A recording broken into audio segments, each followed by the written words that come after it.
Hey guys, it's Chelsea from The Financial Diet. And this week I wanted to talk all about the way you carry yourself in a job interview. This may feel like kind of a bummer topic, but it's one of those things that can totally change the trajectory of your life if you manage to master it. I'm someone who was blessed with unbelievable confidence. In all seriousness, I'm someone who's always been fairly good at the job interview process and yet has been fired from so many jobs. So clearly, I really have it backwards in terms of how you should perform at any given employer. But I will say that being pretty good at the job interview process has consistently in my life allowed me to do things that I otherwise would not have been able to do. I don't have a degree, for example. I didn't do a lot of the right internships. I don't have all the typical qualifications of a lot of the jobs that I've applied for and gotten. But because I've always carried myself with a certain level of self-assurance in job interviews, I think I've projected the right image that somehow managed to cancel those things out. And at TFD, I've interviewed a lot of people for a lot of positions. And in many cases, a really good interview can outweigh someone who on paper might be more qualified for a job. Because ultimately what you're doing in an interview is giving these people a glimpse into what it would like to be with you every day, to share a space with you, to work on projects with you. We often forget that the people that we work with, we spend more waking hours with than our spouses in most cases.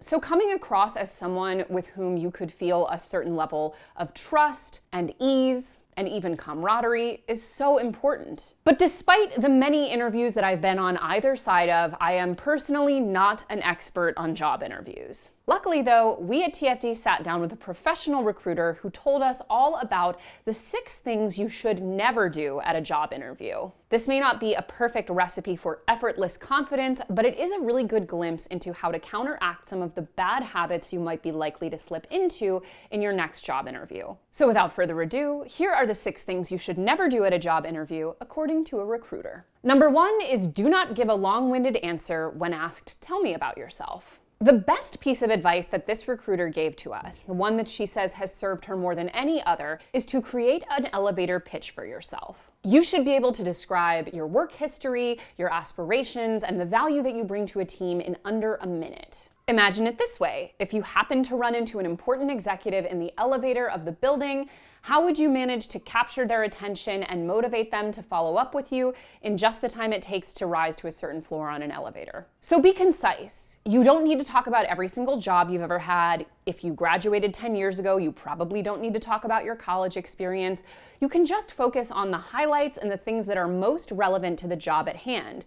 You can craft each pitch to be slightly different depending on the person and the role you're talking about, but more importantly, you shouldn't be monopolizing the time in this interview. It always sends the right signal when you're keeping your responses brief and making sure to listen acutely. If you're long-winded in the high-pressure environment of a job interview, you're likely to be the person that never shuts up at the office. Number 2, do not give too many details about your personal life. So one thing that the recruiter stressed to us was that you want to be cautious to avoid any personal biases that the hiring manager might have.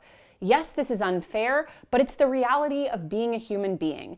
Everything from where you went to school to your marital status to all of these different things might influence the opinion of a recruiter. And yes, discrimination based on these things is often illegal, but in many cases you'll never really know. And what's more important is that you are not in any way obligated to divulge personal details, and in many cases they should really have no place in your professional life. By keeping the information you share about yourself relevant to the professional context, you're making sure to be judged only on what will really matter to your job and to avoid possibly walking into the landmine of a personal bias on behalf of the hiring manager. Now, of course, if you feel that you have been discriminated against based on a protected class, that is illegal and something that you should look into recourse for, and we'll link you to resources on that in the description. But in general, even something as innocuous as talking about your favorite hobby could potentially be a turnoff to the hiring manager if they happen to like the opposite hobby. There will always be time later if you feel comfortable with your team to share more about your personal life.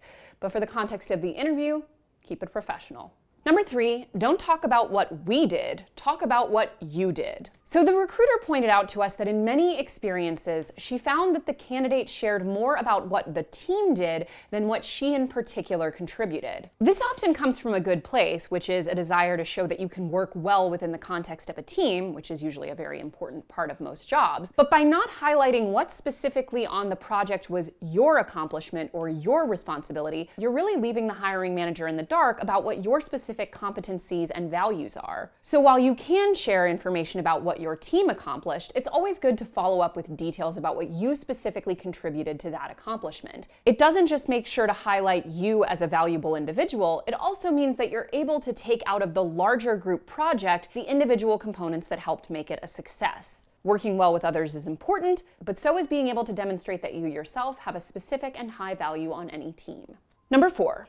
Don't use examples from volunteering, school, or your personal life. One thing that is very important to keeping the focus on your professional life and keeping the conversation based on what you can do for this job in particular is to make sure to keep the examples that you're providing based in your relevant professional experience. Aside from potentially, again, wandering into those landmines of personal biases, sharing anecdotes about what you did to organize a ski trip with your child's school is going to be much less relevant to the task at hand than a similar situation in a previous job. It could also potentially signal to your employer that you were more driven and focused on the projects outside of your work life than the ones that were in your actual work domain. Ultimately, the employer wants to know what you will be able to do on their professional team, so demonstrating what you were able to do on another professional team is the best way to communicate that. The recruiter did make the caveat, though, that the one time these auxiliary anecdotes can be beneficial is when you're fresh out of school and don't really have that much professional experience to draw on.